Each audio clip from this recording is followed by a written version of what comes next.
প্রত্যেকটা স্টুডেন্টস এর পেছনে থাকে একটা স্ট্রাগল, একটা ড্রিম আর একটা হোপ নিজের ক্যারিয়ারটাকে বিল্ড করার। তো আজকে আমরা সেরকমই একজনের সাথে কথা বলবো। চলুন আমরা কথা বলে নিই অন্বেষা পণ্ডিতের সাথে। আমি অন্বেষা পণ্ডিত, পূর্ব মেদিনীপুর থেকে এসেছি। এখানে কলকাতায় এসে বিটেক করি। তারপরে কি জবের জন্য চেষ্টা করছিলে?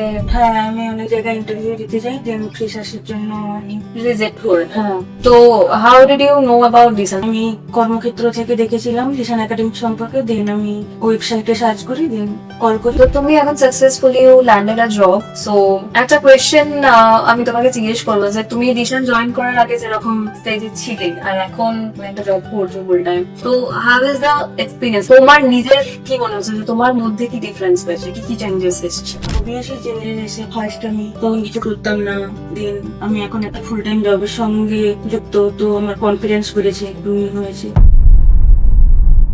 Hello everyone, welcome to Dishon academy placement success story podcast. প্রত্যেকটা স্টুডেন্টস এর পেছনে থাকে একটা স্ট্রাগল, একটা ড্রিম আর একটা হোপ নিজের ক্যারিয়ারটাকে বিল্ড করার। তো আজকে আমরা সেরকমই একজনের সাথে কথা বলবো আর শুনে নেবো তার থেকে তার রিয়েল জার্নিটা, যেখানে from the learning skills and then সেটাকে শেখা, সেটাকে অ্যাপ্লাই করা এবং achieving their first job, securing their first placement. So চলুন আমরা কথা বলে নিই অন্বেষা পণ্ডিতের সাথে। Let's talk to her. So first of all, Anwesha, তোমাকে ওয়েলকাম। Thank you. তো ফার্স্টে তুমি একটু তোমার সম্পর্কে যদি আমাদের অডিয়েন্সকে বলো অ্যাবাউট ইউর এডুকেশন। আমি অন্বেষা পণ্ডিত, পূর্ব মেদিনীপুর থেকে এসেছি। এখানে কলকাতায় এসে বিটেক করি। আচ্ছা, বিটেক কোন কলেজ থেকে করো এবং কি স্ট্রিমে? আমি Calcutta institute and engineering management থেকে করি, সিএসসি স্ট্রিম। কোন সালে কমপ্লিট করেছিলে? 2023। তারপরে কি জবের জন্য চেষ্টা করছিলে, মানে হয়নি বা এরকম? হ্যাঁ, আমি অনেক জায়গায় ইন্টারভিউ দিতে যাই, দেন ফ্রেশার্সের জন্য রিজেক্ট করে। হ্যাঁ। তো how did you know about Dishon, মানে কিভাবে তুমি ডিশন একাডেমির ব্যাপারে জানতে পারলে?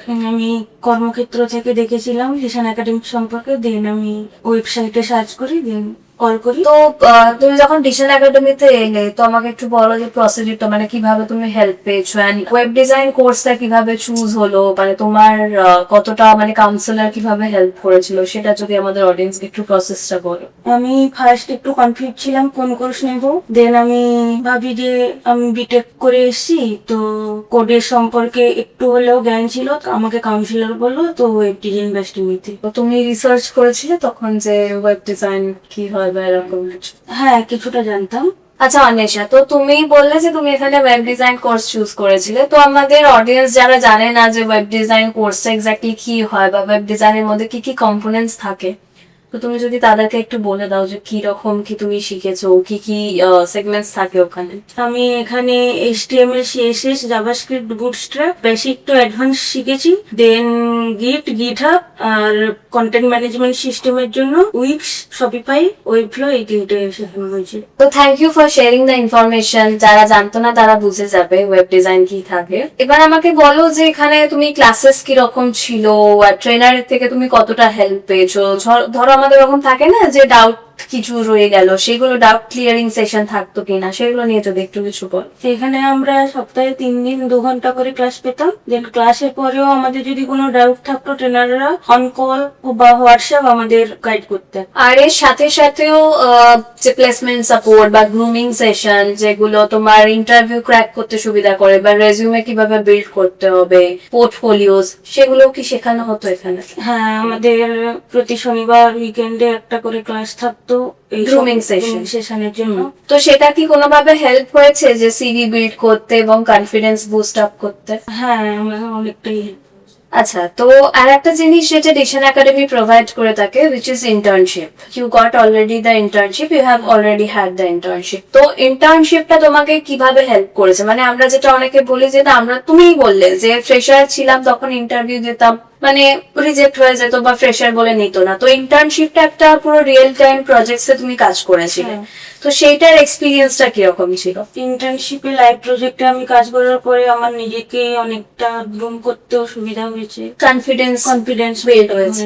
আচ্ছা, তুমি তারপরে যে প্লেসমেন্ট টিম থেকে তোমাকে ইন্টারভিউজে পাঠানো হয়েছে, সেগুলোতে গিয়ে তোমার কখনো যে তুমি জিনিসটা বললে যে ফ্রেশার হয়ে নেবে না ভেবেছিলাম, তো তখন যখন তুমি এখন ইন্টারভিউ দিতে গেছিলে, সেটা কি মনে হচ্ছে যে না আমি এখনো তো ফ্রেশারই আছি, আমাকে নেবে না? বা তোমার এই যে ইন্টার্নশিপে এক্সপিরিয়েন্সটা অ্যাড হয়েছে, সেটা কোনোভাবে ওখানে ইন্টারভিউতে হেল্প করেছে? হ্যাঁ, আমি আগে যখন ইন্টারভিউ দিতে যেতাম তখন মনে হতো যে কি কোশ্চেন জিজ্ঞেস করবে বা কিছু। এখানে রিয়েল টাইম প্রজেক্ট করার পরে বুঝতে পারি যে কেমন কি সমস্যা হয়, সবকিছু প্রবলেম গুলো সলভ করতে পারার পর তখন আমার কনফিডেন্সও বেড়ে যায়, দেন আমি ইন্টারভিউ ক্র্যাক করতে পারি। আচ্ছা, তো তুমি এখন সাকসেসফুলি ল্যান্ডেড আ জব। সো একটা কোয়েশ্চেন আমি তোমাকে জিজ্ঞেস করবো যে তুমি দিশান জয়েন করার আগে যেরকম স্টেজে ছিলে আর এখন তুমি একটা জব করছো ফুল টাইম, তো হাউ ইজ দ্য এক্সপিরিয়েন্স? মানে তুমি আগে যেরকম ছিলে আর এখন যেরকম আছো, তো what is the main difference? মানে তোমার নিজের কি মনে হচ্ছে যে তোমার মধ্যে কি ডিফারেন্স হয়েছে, কি কি চেঞ্জেস এসেছে? অবভিয়াসলি চেঞ্জেস এসে, ফার্স্ট আমি তখন কিছু করতাম না, দেন আমি এখন একটা ফুল টাইম জবের সঙ্গে যুক্ত, তো আমার কনফিডেন্স বেড়েছে, হয়েছে। ওকে, তো তুমি তো আইটি ব্যাকগ্রাউন্ড থেকে ছিলে, সেই জন্য তোমার আইটি ফিল্ডে আসতে ইন্টারেস্টও ছিল বলতে পারি, রাইট? হ্যাঁ, এবং তোমার অসুবিধাও হয়নি, মানে ইনিশিয়াল স্টেজে যদি ভয়ও পেতো, but you have coped up.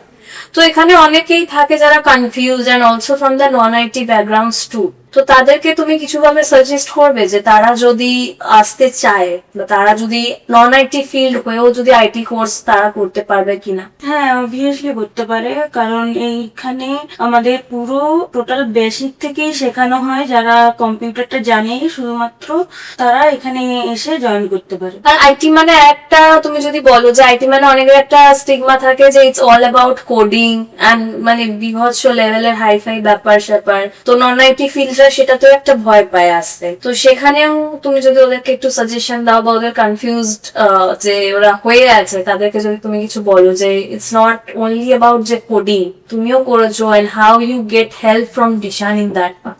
হ্যাঁ, এখানে শুধু কোডিং নয়, এখানে ডিজাইনারের পার্ট আছে, graphics design, U I U X, also অনেক কোর্স আছে, তো সেগুলোতেও তারা জয়েন করতে পারে।